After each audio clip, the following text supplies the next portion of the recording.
My quest to find the best vintage and previously owned pieces led me into a shop that I dig in Hawaii. And this was just on the rack. And I think that we can all agree that it was made for me.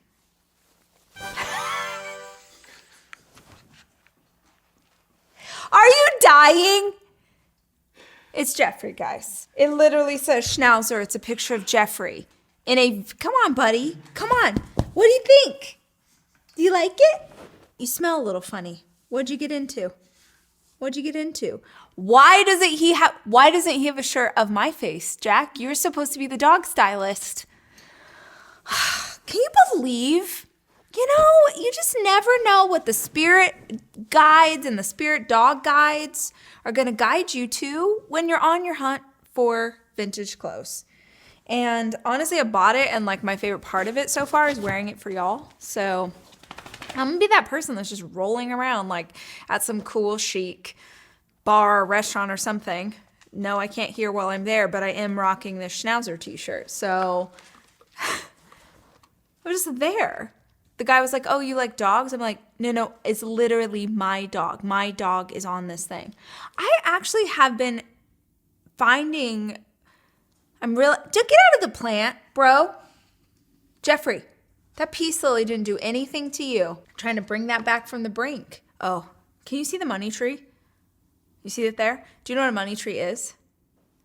Well, yeah, Jack, it's that, obviously. But a money tree is supposed to, like, I think, bring you abundance or something. It's like good luck. And it was in a small pot. If you'll recall, if you could flash back to a previous episode, it was here. But I realized that the money tree, the leaves were the same, like the exact same width as the pot. And I was like, oh, wait, I wonder if that plant, I don't know how plants work, but perhaps it can't grow past the edges of the pot. And I looked it up and it's a thing. So it's been repotted. I was very nervous because it's trauma for plants to be repotted, no matter how hard you try and take care of them. And I was looking a little, but for the first time yesterday, I noticed a little sprout. So we're okay, I think, is the point. The money tree's thriving. I got a Schnauzer t-shirt. Welcome to Rach Talk.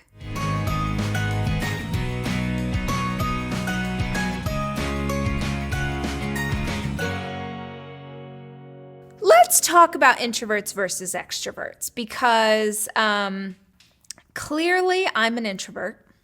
No, that's not true. I'm an extrovert. I'm the most extra of the extroverts. I love people. I love meeting people. I want to talk to you. I want to hang out with you. Except there's one scenario I don't want to talk to you. I hate to even say this. I feel like people are going to be mean right now and they're just going to be like, you're being mean. But there's only one scenario. Well, there's two. I thought of another one. The first has something to do with having like a little tiny bit of like a public persona, like having a little bit of a brand so people know who I am. You all would be shocked, and I mean shocked, at how many women will follow me into the bathroom and try and talk to me while I'm in, like, going in the stall or inside the stall. I already have a really weird thing with public restrooms. Like, I really don't want anybody hearing me pee. And if I have to do anything else in the bathroom, I'll just go die because I'm not doing that in public. I want to talk to everybody. I want to give you hugs. I want to take pictures. I want to do whatever you need to do, but it is really hilarious. You would not even believe how many women will talk to me while I'm in the bathroom. Literally, I have had women knock on the stall.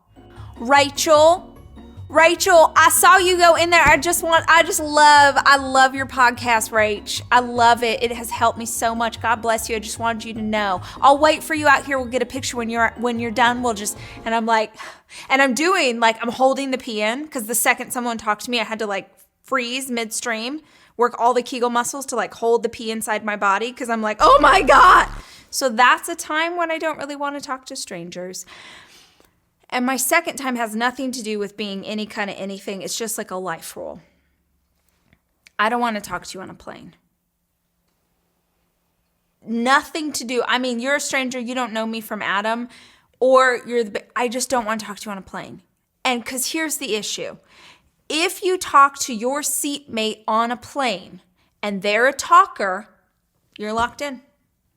I can't tell you to stop talking. I will get off an 8-hour flight and I know everything about your family, your daughter's divorce. I heard about the therapy that you went through 3 years ago, that you're thinking about going back to school and getting your degree. I don't know how to tell people to stop, and I don't want to be rude. So I'm in it. I'm locked in. Okay. So I can't even let you start. I can't even let you start a conversation, because if you start, I feel compelled. We're in this now. We're in it together. I don't fly Southwest a lot, but one of the things I'm most terrified of with Southwest is that you don't have any control over where you sit. I will, if there is a person within 100-mile radius of a Southwest flight who likes to talk to strangers, there'll be 100 open seats on this plane. That girl's sitting, she's right here. I was flying back from Nashville, and this woman, bless her heart, I get it, because I'm on an aisle, you're in the center seat. If you're in the center seat, there's a lot, you're tucked in there, and I get it. Jack, she was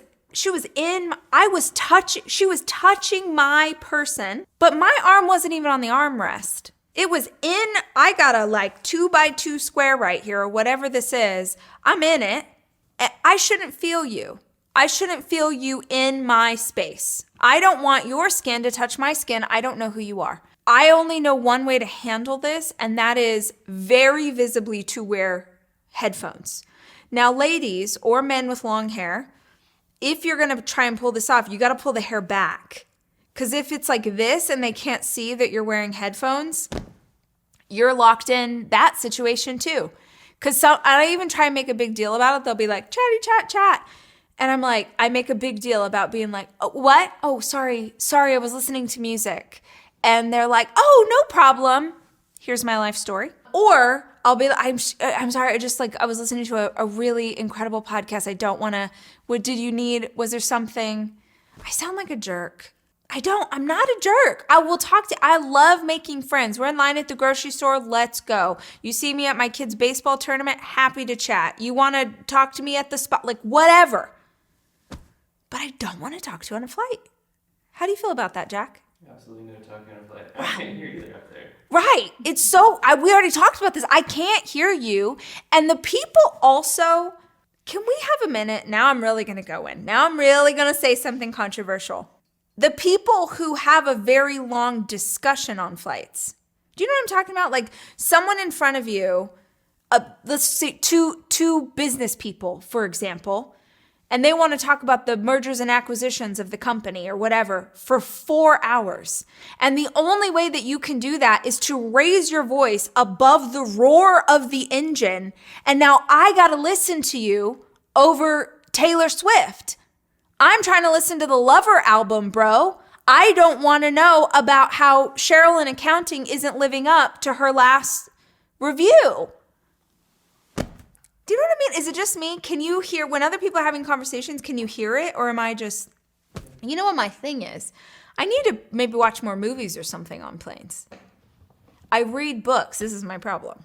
I'm over here reading or I'm writing. And in both scenarios, I can't have music. So I got to listen to, Matthew and Mark and Luke and John, talk about whatever's going on.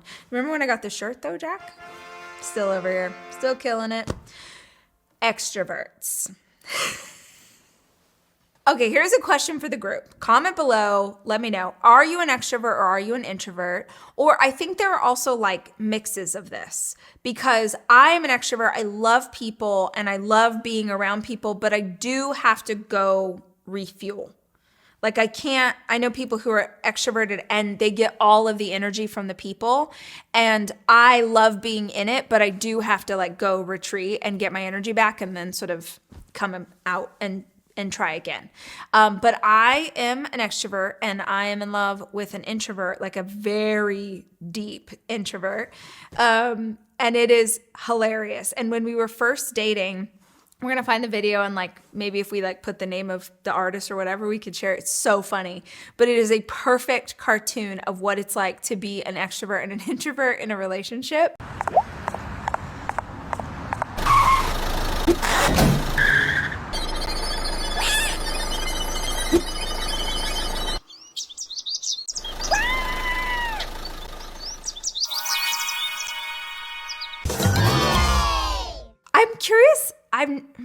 well, what it would be like to be like if you're, because you're an introvert, and then is your boyfriend an introvert? He's an extrovert. Okay, so how about you? You're an introvert. Is Sarah an introvert? Yeah. Okay, so you're both introverts. What's that like? You just like We don't go chill. anywhere. You don't leave the house. You don't talk to anybody. Yeah, I mean, that sounds glorious, honestly. So I'm an extrovert, but I'm a homebody. Like I would it's got to be something massive for me to want to leave home. And by massive, I mean there is a fajita restaurant here in Austin. La Piscina, which is at the top floor of the Proper Hotel in downtown Austin, Texas. You will crap your pants, which is weird because you're at a restaurant. But, oh my word, I'll tell you what, nobody cares. Doesn't matter. La Piscina is the restaurant where I know with every fiber of my being, emotional, mental, spiritual, I should stop eating.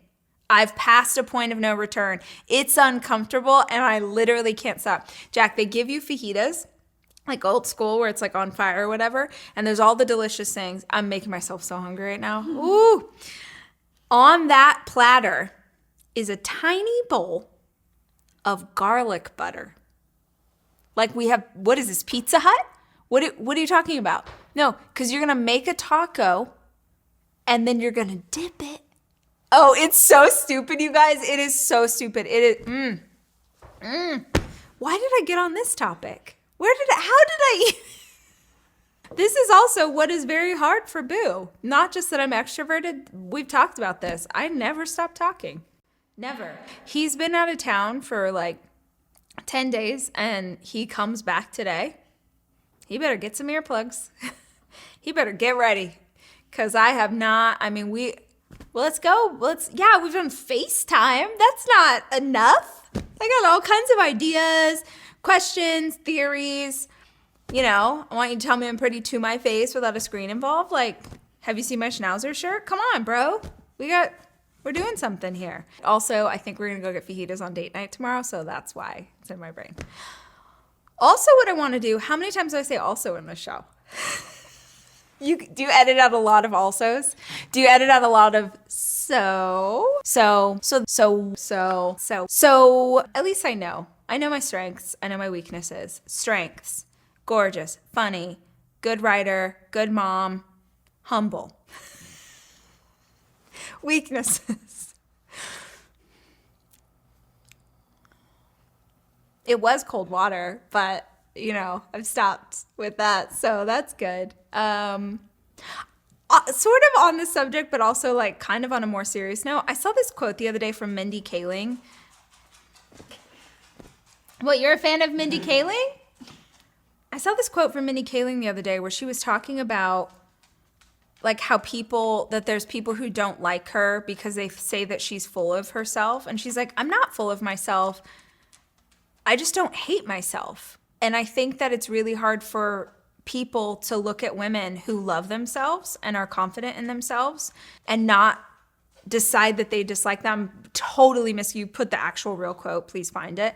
But I thought it was such a good quote because I think that that's how we're mostly taught to be, is we're taught to find fault with ourselves. We're taught like our body's this, our body's that, our face is this. We're all of these things. We're not smart enough. We're not strong enough, whatever. And we just keep perpetuating the cycle. And then we give that to every new generation of young women. And they're taught that to be confident is to be wrong. And I'm being silly about saying like, here are my strengths and I have no weaknesses. Obviously I have many.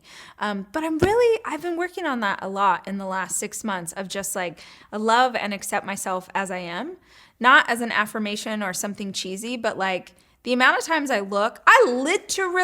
swear, my hand to the heavens, I looked in the mirror today and I was like, girl, your butt, okay, but your butt is looking good. Like I see the yoga in that butt. I see good for you. Congratulations with your butt. Now my butt, I got junk in the trunk. I got an ass that won't quit.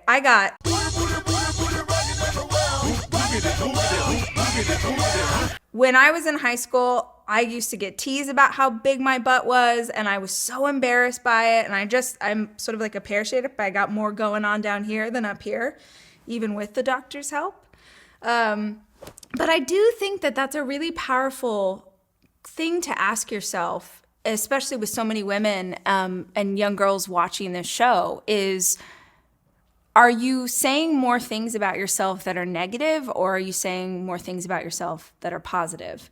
Because my gut is that you're probably thinking a lot of things about you, and maybe even sometimes audibly saying things about yourself that are discouraging. And if that worked, if you could shame yourself into the place that you idealize as better, it would have worked by now. It's not possible to hate yourself into something better. So what if we tried radically loving ourselves? What if we tried just accepting who we are? Not only that, but just falling in love with ourselves right now as we are. With this exact body, with these age spots, with these thighs, with this cellulite, with whatever you're working with. Mini schnauzer and all. Right, Jeff? Just work on loving yourself. I've told this story before, but when I was really struggling with body issues after the birth of one of my children, I challenged myself that every single time I looked in the mirror, I would find something to compliment. And the very first time, I just honestly hated myself. I hated my body. I was so hard on myself and so mean to myself. And I stood in the mirror until I found one thing, and the one thing I could compliment was my eyes. And then slowly over time, I could find more and more things to love. We just put contingencies on it, right? We're like, well, if I had a flat stomach, or if I had six-pack abs, or if I had arms that look like this, then I would be happy. Then I would have worth. Then I would love myself. But the truth is, if you don't love yourself as you are today, it doesn't matter what changes you make. There's always going to be something that you perceive as wrong. So let's practice that together. And I have no idea how I got there from fajitas, but that's how my brain works. So if you haven't ever heard me talk about it before, I have a hotline. It was created for my podcast so listeners could call in and ask me questions or tell me something great that's going on in their lives. And I thought it would be fun to start to incorporate some of those questions into Rach Talk.